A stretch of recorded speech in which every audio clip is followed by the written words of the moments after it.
কোনো প্রকার আলু সিদ্ধ করার ঝামেলা ছাড়াই মাত্র 10 মিনিটে তৈরি করে নিতে পারবেন ফুলকো ফুলকো এই আলুর চপগুলো। ইফতারের ঠিক আগ মুহূর্তে এই আলুর চপগুলো তৈরি করে নিতে পারবেন। আলুর চপগুলো এতটাই ফুলকো হয় যে বেশ কিছুক্ষণ সময় ধরে এরকম ফুলকোই থাকবে, উপরের দিকটা খুবই ক্রিস্পি। আশা করছি আজকের রেসিপিটি আপনাদের খুবই ভালো লাগবে।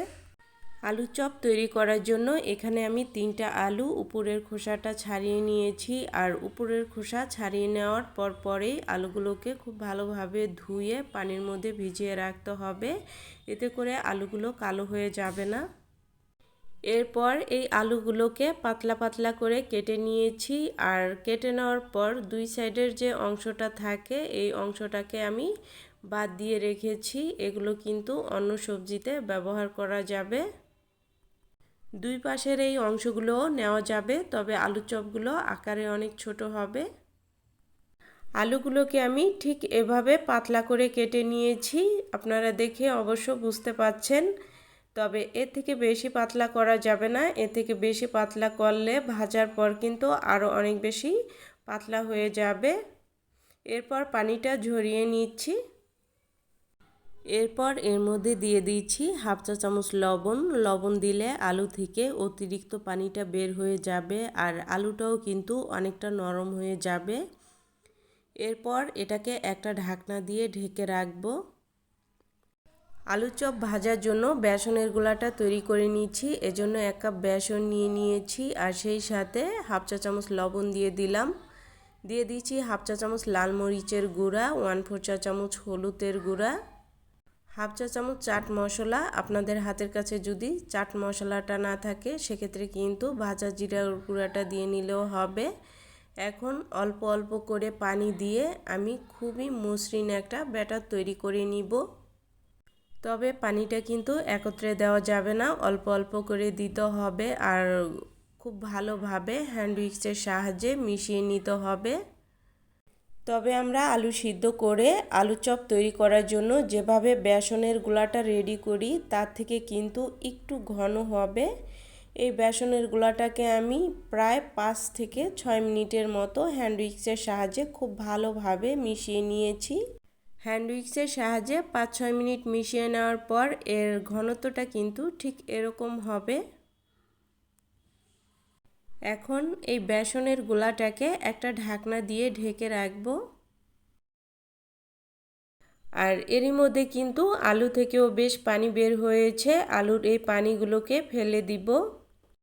আলুর পানিটা ফেলে দিয়ে আমি আলুটাকে খুব ভালোভাবে পানি ঝরিয়ে এভাবে টিস্যুর উপর রেখে দিয়েছি।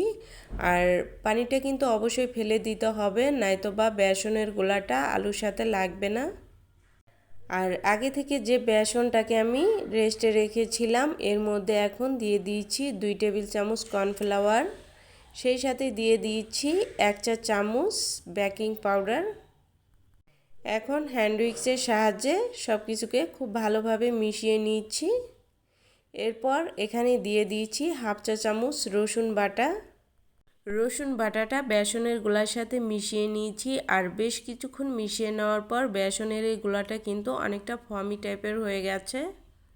আর এখানে একটা প্যানে আগে থেকে তেল গরম হতে দিয়েছি, এর মধ্যে সামান্য একটুখানি বেসনের ব্যাটার দিয়ে দিলাম। বেসনের ব্যাটার দেওয়ার সাথে সাথে যদি উপরের দিকে ভেসে ওঠে এ পর্যায়ে বুঝতে হবে তেলটা খুব ভালোভাবে গরম হয়ে গেছে। আর এখানে আমি একটা আলুর স্লাইস নিয়েছি, এটাকে বেসনের সাথে ডুবিয়ে নিচ্ছি। দেখতেই পাচ্ছেন আলুর সাথে কিন্তু লেগে আছে। এখন তেলের মধ্যে দিয়ে দিতে হবে। বেসনের গোলাটা যদি বেশি ঘন হয়ে যায় সেক্ষেত্রে কিন্তু আলুর চপগুলো ফুলবে না। আমি বেশ কিছু আলুর চপ দিয়ে দিয়েছি, এখন এগুলোকে উল্টে দিচ্ছি। চুলার আঁচ কমিয়ে রেখে আলুর চপগুলো খুব ভালোভাবে ভেজে নিতে হবে।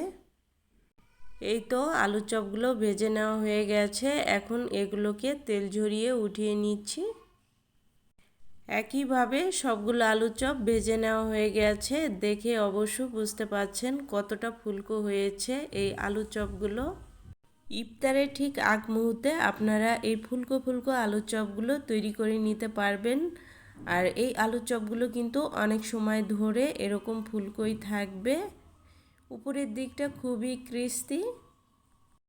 আলুর চপের এই রেসিপিটি যদি আপনাদের ভালো লেগে থাকে তাহলে আমার চ্যানেলটি সাবস্ক্রাইব করে রাখবেন, আর ফেসবুক থেকে দেখে থাকলে পেজটিতে অবশ্যই ফলো দিয়ে রাখবেন। আল্লাহ হাফেজ।